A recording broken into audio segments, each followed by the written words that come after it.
திரு காலச்சக்கரம் நரசிம்மா அவர்களின் குபேரவன காவல். இப்போ யோசிப்பதற்கு நேரம் இல்லை அமுதன்.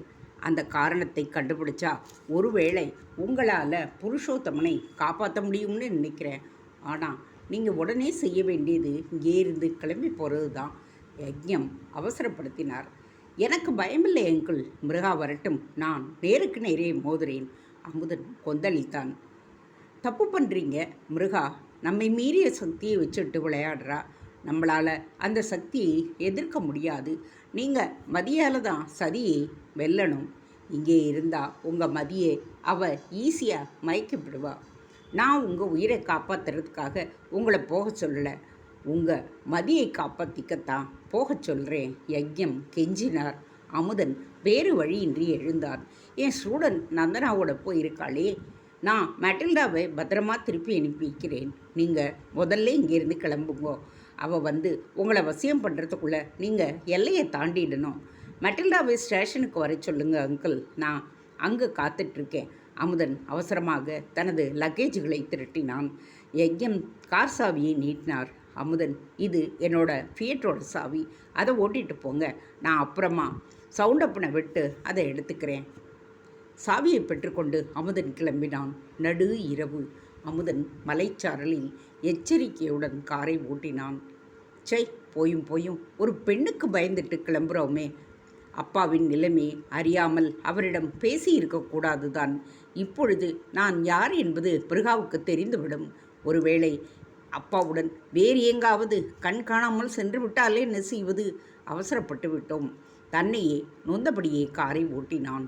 சற்று தொலைவில் சாலையில் குறுக்காக ஒரு பெண் நடந்து கொண்டிருந்தாள்.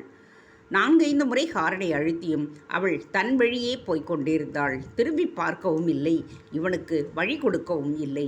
எரிச்சலுடன் அந்த பெண்ணை இடிப்பது போல சென்று காரை நிறுத்தினான். அவளை நோக்கி ஆத்திரத்துடன் கத்த நினைத்தவன் அதிர்ந்து விட்டான். மெட்டில்டா தான் பிரமை பிடித்தவளாக அந்த சாலையில் நடந்து கொண்டிருந்தாள். அவசரமாக காரை விட்டு இறங்கியவன் அவளை நோக்கி ஓடினான். மெட்டில்டா, எங்கே போகிற? பதில் சொல்லாமல் அவள் போய்கொண்டே இருந்தாள். எங்கே போகிற? அவள் தோள்களை பிடித்து அமுதன் உலுக்கினான். அதோ அந்த மலை உச்சிக்கு. எதுக்கு? அங்கே இருந்து கீழே குதிச்சா ஆனந்தமாய் இருக்கும்னு மிருகா சொன்னா, அதுதான். ஆனந்தத்தை தேடி போகிறேன். மெட்டில்டாவின் கண்களை மலை உச்சியின் மீது நிலை குத்தி நிற்க அவளால் அமுதனை அடையாளம் கண்டுகொள்ள முடியவில்லை. என்ன விபரீதம் இது? அவள் நெற்றியில் வட்ட வடிவ கருஞ்சாந்து போட்டு வைக்கப்பட்டிருப்பதை பார்த்தான் அமுதன். மேட், உன்னையும் மிருகா வசியம் செஞ்சிருக்கா, என்னோட வா. அவளை பிடித்து இழுத்தான். நோ, நான் அந்த மலை உச்சிக்கு போய் ஆனந்தத்தை தேட போகிறேன். முடியாது, என்னோட வா. அமுதன் அவளை அலக்காக தூக்க முயன்றான். அவள் மூர்க்கமாக போராடி திமிரிக்கொண்டே ஓட அமுதன் அவளை விரட்டி கொண்டு ஓடினான். அவள் தொடர்ந்து ஓட முடியாதபடியாக தன் நீண்ட காலால் அவள் பாதத்தை நோக்கி ஒரு உதை விட்டான். மேட் தலை குப்புற விழுந்தாள். அங்கிருந்த பாறை அவள் நெற்றியை பதம் பார்க்க இரத்தம் பீறிட்டது. மேட் மயங்கி போனாள். மேட் கீழே கிடந்தவளை எழுப்ப முயன்றான். அவள் மூச்சு இறைத்து போனதை உணர்ந்து இரு கைகளிலும் அவளை வாரி எடுத்து சுமந்தபடியே காரை நோக்கி நடந்தான். வரும் வழியில் ஒரு ஆஸ்பத்திரி பார்த்தது நினைவிற்கு வந்தது அவனுக்கு. காரை திருப்பியவன் அந்த ஆஸ்பத்திரியை நோக்கி சென்றான். கார் ஹாரனை அடிக்க கூர்கா ஒருவன் வந்து கேட்டை திறந்தான். ஆஸ்பத்திரியின் போர்டிகோவில் காரை நிறுத்தினான். ரிசப்ஷனில் இருந்து 2 நர்சுகள் ஓடோடி வந்தனர். கீழே விழுந்து அடிபட்டுருச்சு, மயக்க நிலையிலே இருக்காங்க. அமுதன் மேடை மீண்டும் சுமந்தபடி உள்ளே செல்ல அவளை அங்கிருந்த அறையில் இருந்த கட்டிலில் கிடத்தச் சொன்னார்கள். இதற்குள் மற்றொரு நர்ஸ் டாக்டரை அழைத்து வந்தாள். டாக்டர் இரவு உடையில் இருந்தார். ஐ ஆம் டாக்டர் அப்ரஹாம். தலையசைத்தபடியே வந்தவர் மெட்டில்டாவை பார்த்து உருவத்தை உயர்த்தினார். ஃபாரின் டூரிஸ்டோ? என் ஸ்டூடெண்ட் டாக்டர். ஒரு டாக்குமெண்ட்ரி படம் எடுக்க ஊட்டிக்கு வந்தோம். வந்த இடத்துல சின்ன ஆக்சிடெண்ட். மெட்டில்டாவின் காயத்தை ஆராய்ந்தார் டாக்டர். ஆழமாக வெட்டி இருக்கு, தையல் போடணும் என்றார். சார், உங்களுக்கு நடு ராத்திரியில் தொந்தரவு கொடுத்துட்டேன். அமுதன் சொல்ல அவர் சிரித்தார். தொந்தரவு வேணும்னு தானே நான் டாக்டருக்கு படித்தேன் என்றவர் நர்ஸை அழைத்தார். க்ளோரி, காயத்தை கழுவு என்றதும் அந்த நர்ஸ் அமுதனை பார்த்தாள். நீங்கள் அடுத்த ரூமில் போய் உட்காருங்க, நான் கூப்பிடுறேன் என்று சொல்ல அமுதன் அவள் காட்டிய அறைக்குள் சென்று உட்கார்ந்து கொண்டான். அமுதன் அறையை சுற்றி நோட்டம் விட்டான். மேஜை மீது அழகாக பிளாஸ்டிக் டியூபுகளில் இருந்த சாம்பிள்கள் வரிசையாக வைக்கப்பட்டிருந்தன. மேலே இருந்த குறிப்பை படித்தான். டிசம்பர் 12, 1967 அன்று இரத்த தானம் செய்தவர்கள் என்று அதில் குறிப்பிடப்பட்டிருந்தது. அந்த பட்டியலில் இருந்த பெயர்களை பார்த்தான். டாக்டர் அப்ரஹாம் என்று அதில் முதல் பெயராக டாக்டரின் பெயர்தான் இருந்தது. அடுத்த பெயரை படித்தவனின் கண்கள் நிலைக்குத்தி நின்றுவிட்டன. பட்டியலில் இரண்டாவதாக ஒய் மிருகநயானி என்கின்ற பெயர் காணப்பட்டது. அடுத்ததாக ஒய் நந்தனா என்கின்ற பெயரும் இருந்தது. உச்சி முதல் உள்ளங்கால் வரை ஒரு இனம் புரியாத உணர்வு அவனுக்கு ஏற்பட்டது. காலையில் தானும் மிருகாவும் இரத்த தான முகாம் ஒன்றுக்கு போவதாக நந்தனா கூறியிருந்தது அவனுக்கு நினைவுக்கு வந்தது. ஆக இந்த டியூபுகளில் ஒன்றில் மிருகாவின் இரத்தம் சேகரிக்கப்பட்டுள்ளது. வசியம் வைத்தவர்களின் ஒரு சொட்டு இரத்தத்தை எடுத்து அதில் பூபதி குளிகையை குழைத்து திலகமாக வசியம் செய்யப்பட்டவர்களின் நெற்றியில் தீட்டினால் லட்சுமி வசியம் குறைந்துவிடும் என்று நம் பாடுவான் சொன்னாரே. தனக்கு ஒரு வழி பிறந்திருப்பதாக அமுதன் நினைத்தான். எப்படியாவது மிருகாவின் இரத்தத்தை கைப்பற்ற வேண்டும். அவளுடைய இரத்தமுள்ள டியூபை எப்படி கண்டுபிடிப்பது? நர்ஸ் க்ளோரி உள்ளே வந்து ஏதோ இன்ஜெக்ஷன் மருந்தை தேடி எடுத்தாள். சிஸ்டர், சாரி, நான் பிளட் டொனேட் செய்ய ஆசைப்படுறேன். என்னோட காலையில் வர முடியல. நான் மிஸ்ஸஸ் மிருகநயானியோட விருந்தாளி தான். இப்போது ரத்தம் கொடுக்கலாமாங்க? அமுதன் வலை விரித்தான். டாக்டர் தான் கேட்கணும், நர்ஸ் சொன்னாள். சிஸ்டர், டாக்டரே பிளட் கொடுத்துருக்கார் போல் இருக்கே. கிரேட், நான் கூட கொடுத்துருக்கேனே. தானம் செய்தவர்கள் பட்டியலில் நந்தனாவுக்கு அடுத்தபடியாக இருந்த தன்னுடைய பெயரை சுட்டி காட்டினாள் நர்ஸ். க்ளோரி மின்டோ என்ற பெயர் குறிப்பிடப்பட்டிருந்தது. ஹவ் கிரேட் நர்ஸ் தேவதி, பெரிய தியாகம்தான். ரத்தம் வேறு தியானம் பண்ணி இருக்கீங்களே. போலியாக சிரித்தான் அமுதன். உச்சி குளிர்ந்து போனது நர்ஸுக்கு. சிஸ்டர், உங்கள் பிளட் இருக்கிற டியூபை காட்டுறீங்களா? அதுக்கு நான் சல்யூட் பண்ணணும். அமுதன் கேட்ட வரிசையில் நான்காவதாக இருந்த டியூபை எடுத்து காட்டினாள் நர்ஸ் க்ளோரி. தனது இரு விரல்களினால் அந்த டியூபை நோக்கி ஒரு சல்யூட் அடித்தான். டாக்டரோட டியூப் எது சிஸ்டர்? நர்ஸ் முதல் டியூபை காட்ட அதற்கும் ஒரு சல்யூட் எடுத்தான். அப்போது ரெண்டாவதாக இருக்கிறது தான் மிஸ்ஸஸ் மிருகநயானியோட ரத்தம் இல்லையா? ஆமாம், நர்ஸ் சிரித்தாள். அதுக்கும் ஒரு சல்யூட் வச்சிடுறேன். அமுதன் சல்யூட் செய்ய அவனை பார்த்து சிரித்தபடியே நர்ஸ் அகன்றாள். உடனே செயலில் இறங்கினான் அமுதன்.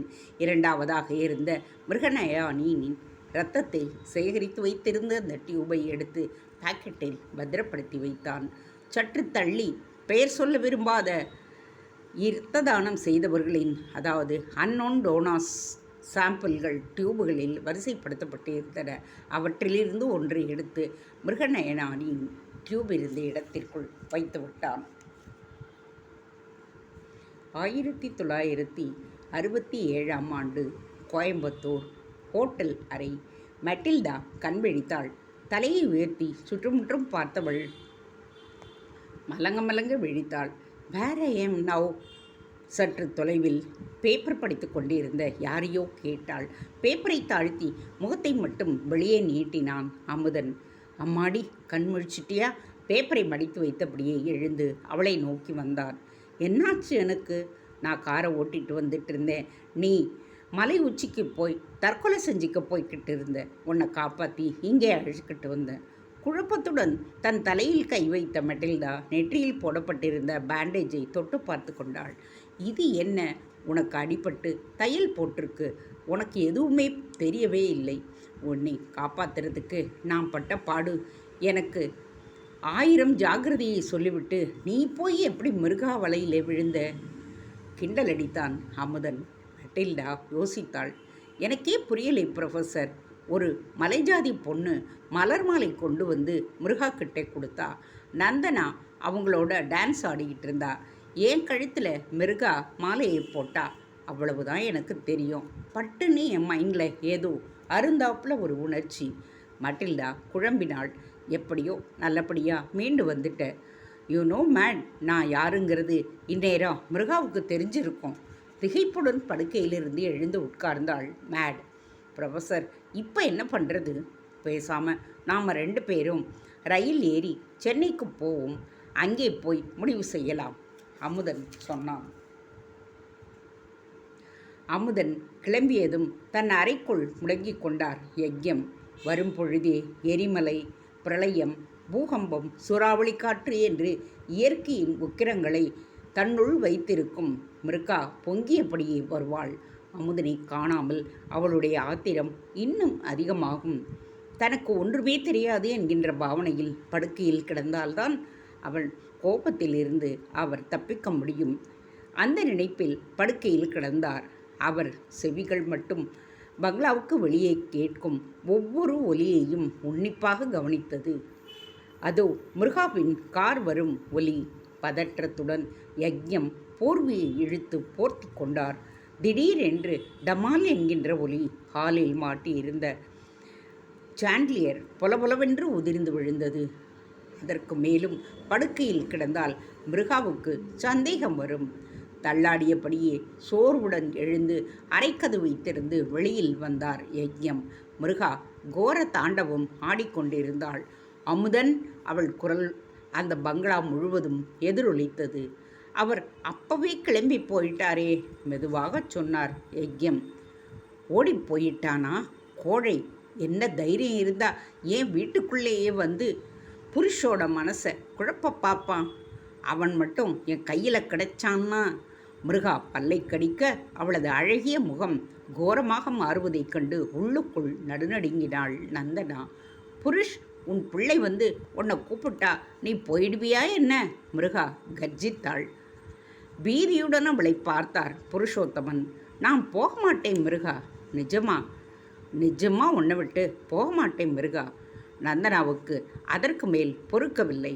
மம்மி, நீ செய்கிறது தப்பு. அங்கிள் இன்னொருத்தியோட கணவர். அவரை அவர் குடும்பத்திலே இருந்து பிரிக்கிறது பாவம். அவளை குரோதத்துடன் பார்த்தாள் மிருகா. ஷட்அப். என்னோட எதிரி அந்த ஜோத்சனாவும் அவள் வயிற்றில் பிறந்த அந்த நாய் அமுதனும். நான் காதலித்தவனை ஏமாற்றி கல்யாணம் பண்ணிக்கிட்டா அவளுக்கு பிறந்தவனை போய் நீ லவ் பண்ணியிருக்க. எவ்வளவு பெரிய குற்றம் நீ பண்ணியிருக்கிறே. இது முதல்ல நீ அதை புரிஞ்சுக்கோ. புருஷோத்தமன் தலை குனிந்து நிற்க நந்தனா பைத்தியம் பிடித்தவளைப் போல கத்தும் தாயை கண்டு பயத்துடன் பின்வாங்கி நின்றாள். அவள் மீது மிருகா பாய்வதைக் கண்ட யக்ஞம் அந்த கோபத்தை தன் மீது திருப்பிக் கொண்டார். மிருகா, கொஞ்சம் நான் சொல்கிறத கேளு. கோபத்தை விட்டுட்டு யோசிச்சா உனக்கே நியாயம் புரியும். அமுதன் புருஷோத்தமனோட பையன். அவன் கூட தன் அப்பா அம்மாவை ஒன்று சேர்க்கணும்னு ஆசைப்படுறான். நியாயமான ஆசை தானே அது. நடந்ததெல்லாம் நடந்து போச்சு. இனியாவது நல்லபடியாக வாழலாமே. மிருகா, நந்தனா ஆசைப்பட்ட மாதிரி அவளை அமுதனுக்கு கல்யாணம் பண்ணி கொடுத்துடு. அவங்க குடும்பத்துக்கு நீ செஞ்ச கெடுதல்களை எல்லாம் மறந்துடுவா. புருஷோத்தமனும் ஜோத்சனாவும் நம்ம சம்பந்தியாக ஆயிடுவாங்க. நம்ம எல்லோரும் ஒரே குடும்பமாக இந்த எஸ்டேட்லேயே இருக்கலாம். என்ன சொல்கிற நீ? நயமாக யக்ஞம் கூறிய வார்த்தைகளில் இருந்த நியாயம் நந்தனாவுக்கு நம்பிக்கையும் தெம்பையும் ஊட்ட மிருகா அதற்கு என்ன பதில் சொல்கிறாள் என்பதை கவனித்தாள் நந்தனா. இடியட். ஒரே வார்த்தையில் அவளது அந்த நம்பிக்கையை பஞ்ச் செய்தாள் மிருகா. தேங்க்ஸ் ஃபார் வாட்சிங். Please subscribe.